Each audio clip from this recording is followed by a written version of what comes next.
Hello, you're watching Inspired Humboldt, where we shed light on local cultural creatives who are uplifting and inspiring our community through creativity, consciousness raising, and holistic healing. This is Patrick Walsh, and I'm Casey McLean, and we are part of a rising community, a local nonprofit, and one of the many Dreammaker projects of the Ink people.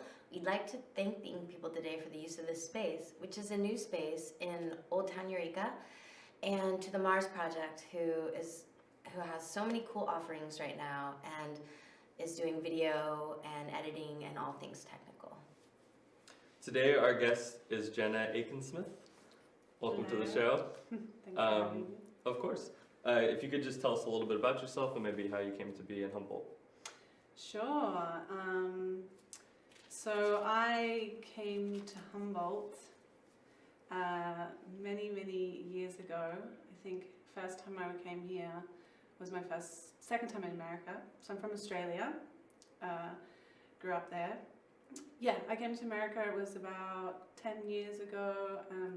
To a summer season, a festival season, and I met my now partner, my husband, at a festival called Earth Dance. Do you guys remember Earth Dance? At the Black Oak Ranch? Yeah. And so yeah, I found him, met him, and then stole him away, and we kept traveling. I was traveling before I came here for like 10 years, living in Europe and traveling around. So I stole him away, we traveled to South America, brought him back to Australia, and then we decided to move back to America. And I lived in Trinity County for a year, out in Weaverville. I like to say it like that. So I, came here to study herbalism and found Krista Senadinos' program, herbal program. And so, moved to Arcata to study that for a year. It was like 2 courses for a year. And then just ended up staying here. So I've been here now for 6 years, I think. Yeah, going on 6 years. Mm-hmm. Cool. Nice. Yeah.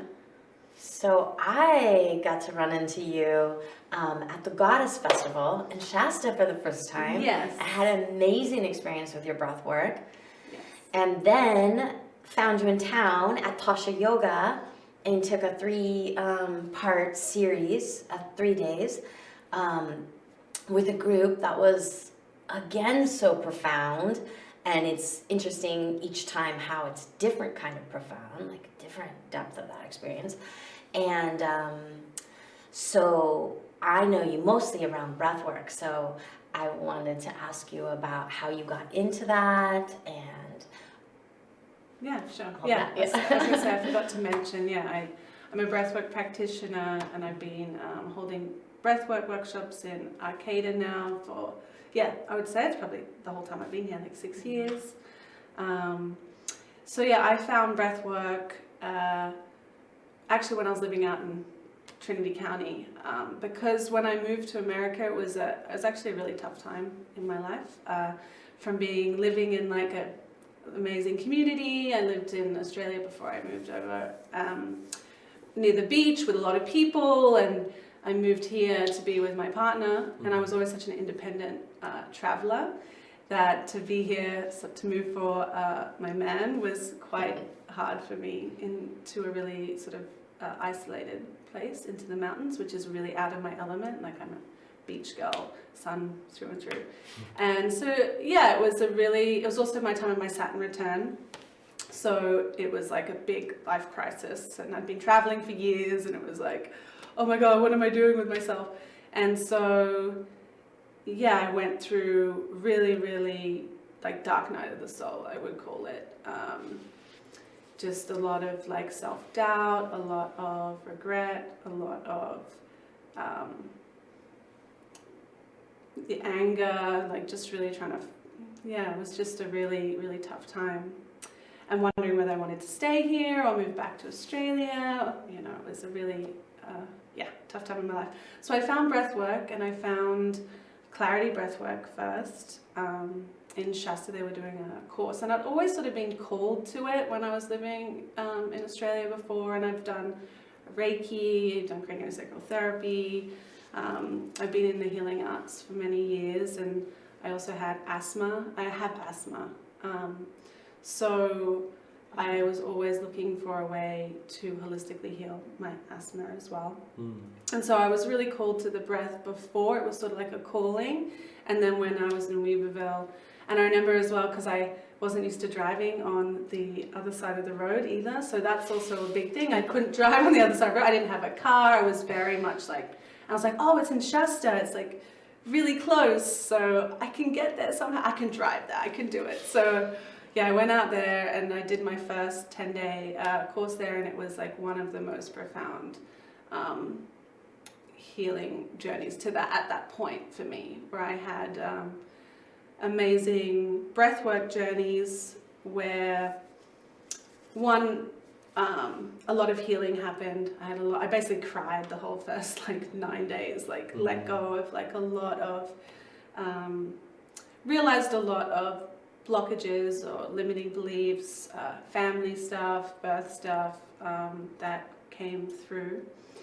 And then on my last breath work, I had a complete like shamanic journey. It was completely, body was shaking, eyes were rolling back. Like I'd never experienced that type of journey before. And the interesting thing was actually the first time I'd done breath work in Australia, like years back at a festival, I'd actually seen a similar vision. And the vision came back in this, and it was actually with Native Americans. So it was all brought me back to while I was in America, and sort of the vision was very clear on, okay, you're meant to be here. There's work for you to do here. This is just the next part of your journey. And from there, it sort of was like, I was able to release a lot of this like attachment I had to back home, and this clinging on, and be able to, and just to be able to release and surrender. I'm like, okay, you're meant to be here. It's tough, and these things are what make you stronger. That makes you a stronger individual. That you go through these things so you can help other people. And so, from then, I then went on to the practitioner training that same year. And again, when I do breath work, I journey. I get visions. It's actually, I realize that's a part of the way I experience it. And so I did my practitioner training that year, and then that was when I moved to Arcadia, and then I started offering workshops because of the experiences that I'd had. But then I've also trained since then with Michael Brian Baker of the Breath Center, and that's a different type of breath.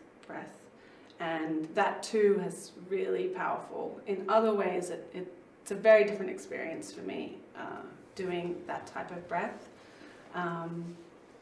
And so now I've like continued to study breath work, like different types of breath coaching, different pranayamas. So since then I've sort of built on that, Because last time when I was taking your workshop, you were about to travel to go somewhere else and get some more wisdom and knowledge about breath work. Yeah, after I did the course with you, I actually was going to Peru to do medicine work, working with maestra, working with tobacco actually, and plants. Yeah, it's another part of my journey another healing part of my journey. Just gathering all that wisdom. Yeah. Great. So are there any other offerings you'd like to talk about? Or just how they all those modalities. So I also do craniosacral therapy, and I know a lot of people like don't know what that is, and are like, what? What is craniosacral therapy? But it's actually really hard to explain because the easy way that I explain it is it's like energetic chiropractic work. It's very subtle. It's hands-on, it's not a massage, and it works with the cerebrospinal fluid, and you work with the sacrum, the cranium, and the spinal column. And it works with the central nervous system, so anyone can really do it, like have a session. You don't have to have a misalignment or anything. It can help anybody. But it's also really amazing for people who've had been in accidents, had any neck injuries, or brain, head concussions, or you get migraines, TMJ, any back pain, vertigo, the list goes on. And I recently just did a pediatrics training, so to work with babies. And since doing the pediatrics training, I realized how important it is for, young babies, because they come out of the womb and, it's like they've been in like this position for so long, and they're there in their mama's womb, and then they come out as well, getting through the canal. It's like, so it's really important, I think, as well to work on the craniums, and even some babies have trouble latching, or they have tongue ties. And also I just recently had a little boy, so he's 7 weeks, turning 8 weeks tomorrow, and realizing the trouble of like breastfeeding is like a whole thing. Like, I never knew. I'd heard it before, people saying things about breastfeeding, like it's not that easy, but it's not natural. Like, you and the baby have to learn how to breastfeed, and it's definitely a really big journey. And a lot of times in the hospital, if they give them a bottle before, that they're learning the whole wrong process. Exactly. Nipple confusion, I think they call it. So I've been doing craniosacral I've been doing that now for like, say 10 years, and I've studied here in Ashland with the Milne Institute for Visionary Craniosacral Therapy, and I was trained in Australia with Craniosacral Australia, and that was a mixture between biodynamic and biomechanical. There's all these names for different works. I also do, and I like how, just to wrap up, I also like, for me, I feel like breath work and craniosacral, to like talk about how they tie in. What I've noticed from these modalities is that they're all pretty much the same thing. So with craniosacral, you're working with, the structural things, but it's also working on the spiritual level. You're also working on, like, a lot of the times I'll have someone cry on the table or have a release,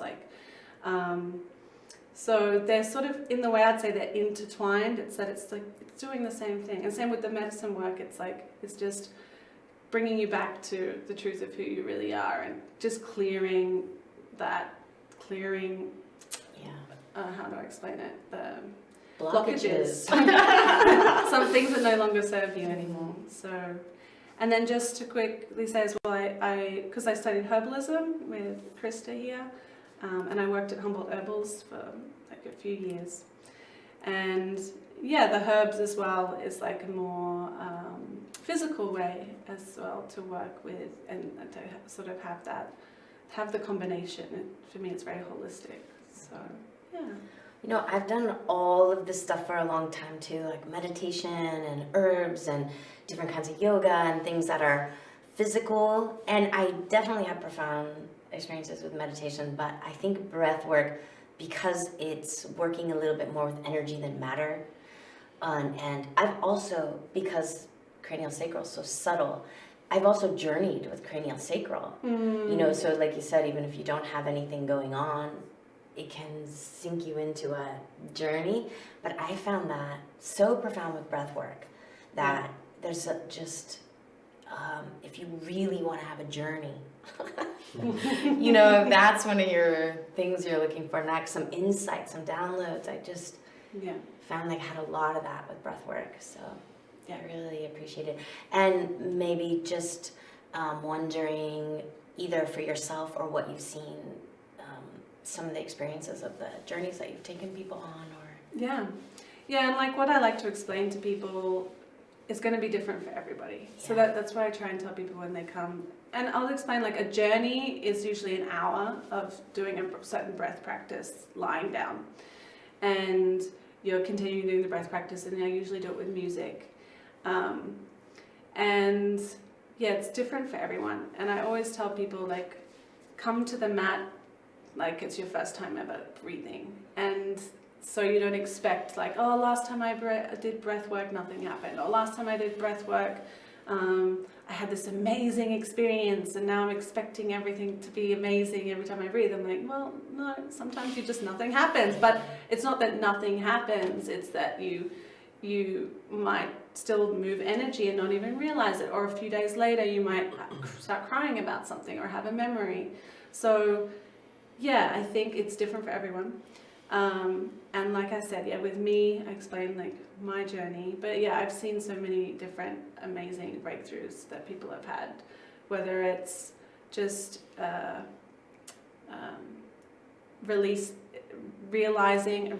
realizing things about how they've been, how do I explain this, like appearing in the world,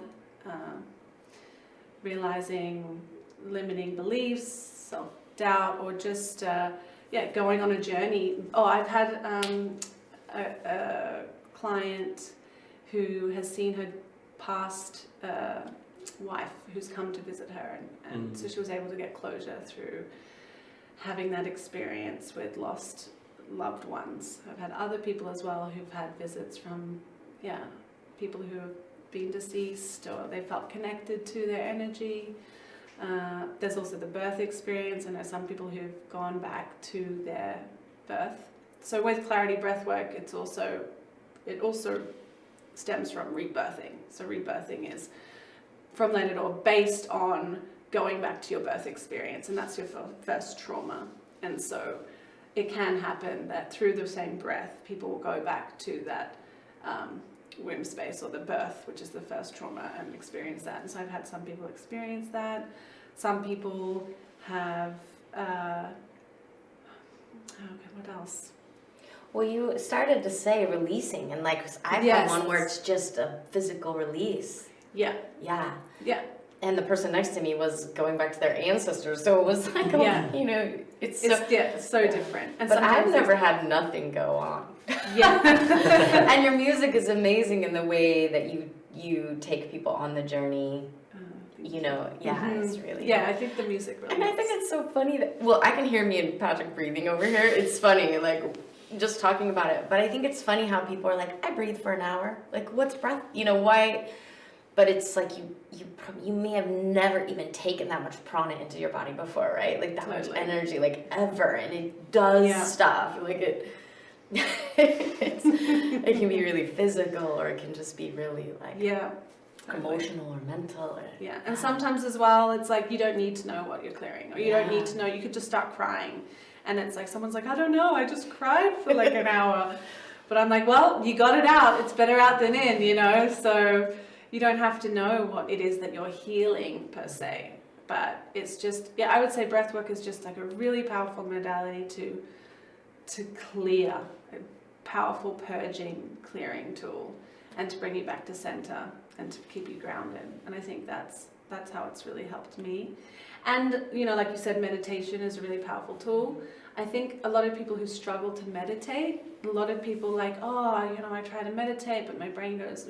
The thing about breathwork is it just takes you there, and it like allows you that focus. And it's like anyone who thinks they're bad at meditating, try breathwork, because then you have that focus, and you're not necessarily, your mind is able to wander as much. And your body's not as agitated, because I have a hard time sometimes, like encouraging people to just want to sit, and then after breathwork, you can't get people up. Yeah. And I think as well, a lot of people don't breathe properly. And so then there's that whole, like a lot of people breathe through, a lot of the practices can be through the mouth, but a majority of people this day and age will breathe through their mouth, or they take big sighs all the time, or they're stuck in their chest. They're stuck breathing, shallow breathing. I had a lot of people who really struggle to breathe through their belly. And especially now with what's happening in the world, the breath is really important, because it also strengthens your immune system, your lungs on that physical aspect, and gives you oxygen and oxygenates your body, but also it regulates the carbon dioxide, and so there's all that. So actually, I work with seniors, and I didn't know this was a thing until working with the seniors. Is apparently from years of shallow breathing, your diaphragm atrophies, and you actually pretty much lose the ability to belly breathe. And I think you can build it back, but it becomes like even harder, basically. Totally. So it's so important for all of us to just like consciously belly breathe throughout our entire life. Yeah. Because it's like move it or lose it, Yeah, exactly. So, I already knew I would be doing it, but it's like, okay, make a point of sharing that with people. Totally. Yeah. Excuse me. Oh, so cool. So, wow, it sounds like you're really inspired. Is there anything in general that kind of inspires you to do this work? I think what's inspired me is just through my own, coming from someone who I didn't have crazy trauma growing up. But I experienced, I think everyone, and I always thought trauma was something like really big that needed to happen in my life. I'm like, oh no, I'm fine. Like I didn't have, I had parents that loved me, it was fine. But then since getting older and then having more experiences, emotional and I guess traumatic experiences, realizing that trauma doesn't have to be something that's this big thing. That trauma is just something that you weren't ready to experience, is how I like to look at it. And so it sort of takes you off guard and sort of shocks you, and then you sort of bury it and you're sort of not ready to deal with it. How can people connect with you? Also, what are you offering as far as online? Like, I actually got to take an online breathwork journey with you, and I didn't know if it was going to translate, and it did. Yeah. And so, what kind of online offerings, and how can people find them? And can people work with you one-on-one, or what? But I also know you have a new baby, so I know you're doing mom. But what else? How else can people connect right now? Yeah, totally. Yeah, well, since Corona, actually, I went online. I was definitely hesitant to do online before that. I was like, oh, I don't know if it's going to translate, and because I can't put my hands on people. I like to sometimes I see the energy or do certain things. But it's actually been really good so far. I've had really good feedback, and I think it's powerful for people because they feel safe. They're in their own homes and they don't have to worry about, they're on mute, so they can cry and scream or whatever. But then I think a lot of people in the group settings sometimes found that you're next to someone who's wailing, and it can be a little bit off-putting. So I think it's been really, really awesome for people. But it was also nice because you had encouraged us to put the camera on us. Yes. So it was nice to also feel like if something came up, you were witnessing. It's not just by sound. No, and that's as well. I can then see what I like people to put the camera on them, so I can see if someone's experiencing something, and I can then guide them and say, okay, change your breath, or I can see where they're breathing. I can see if they're breathing too shallow or if they're hyperventilating.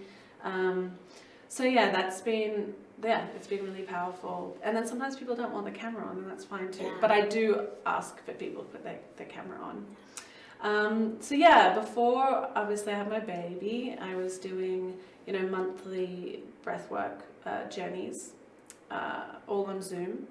And then I also held an online course, the one that you took, but I changed it a little bit. I did that all online as well, Manifest Your Magic, and that went really, really well. That was a month-long, did 2 meetings a week, 2 Zooms.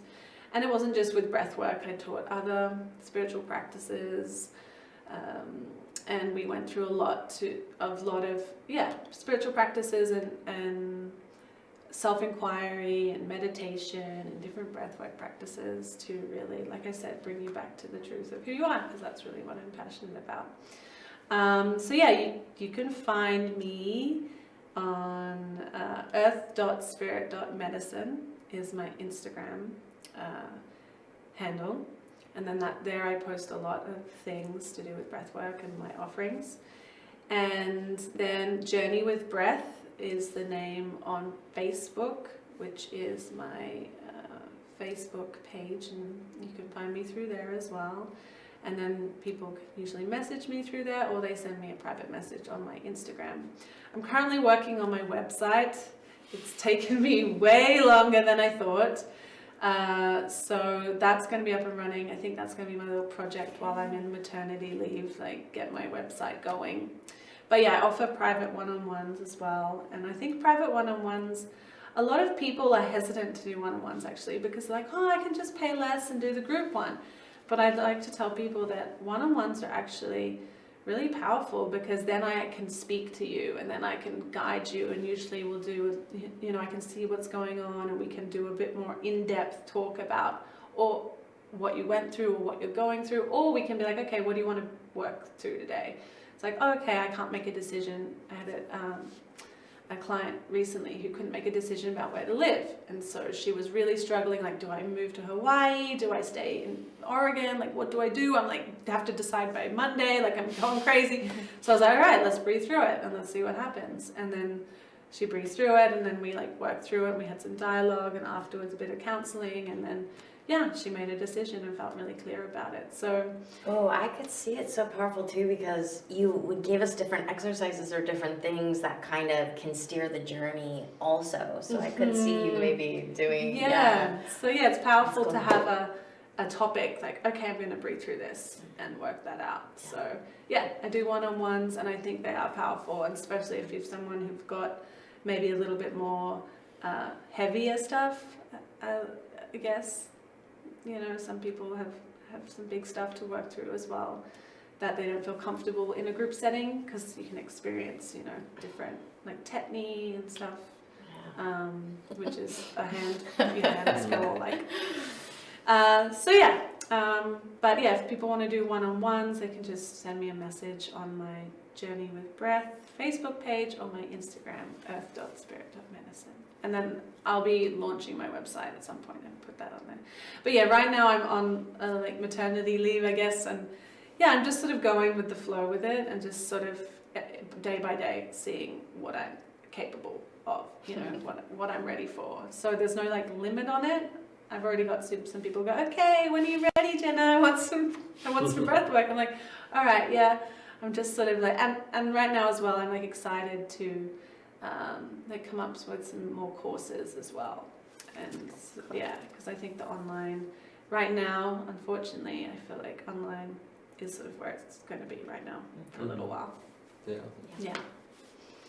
Cool. If you could do anything and you knew you would succeed, what would you want to accomplish? Yeah, well, this is a really great question, because I've had a dream for many years to have my own, how do I explain it? So, okay, this is the dream, I guess. To like buy some land in Mexico, or I love Latin America. I speak Spanish, learned Spanish, and I just love third world countries as well. So the dream was to buy some land, let's say Mexico, and my partner as well is a carpenter, and he went to wooden boat building school, so he's very, very talented, and he just wants to build stuff, is what he says. So we want to have some land, build like an amazing retreat center, have it like a communal, not like a community as such, but people have their like dwellings, and we have a community space, and we also have a big healing center, and have herbal garden, like make all the medicines, and then also have retreats and workshops, and a space for travelers to come, a healing place where people can give sessions, and so that's the dream. I think anything else add to that, but near the ocean, but near the mountains, so like perfect, so I can still go surfing and still like have the mountains and be able to grow like amazing crops, and that's the dream. I love your vision. I know. I look forward to coming over. And it's interesting because there's a couple other interviews, like there are people having these similar, hopefully we just get it together to do more of it. I know, and I think now in this time of the world as well, I think a lot of people are getting called back to the land, because it's like, for sure. That's what we need. Well, we're so grateful. We're always grateful when people come, but especially when a new mom breaks away from her baby to come. We really appreciate you and what you do in this community, and what you've even done for me personally. I feel really grateful to who you are and what you do. Thanks for having me. Okay. Thank you. Guys are great. Thank you. Thank you so much for being with us. We'll see you next time. Yep. Wow.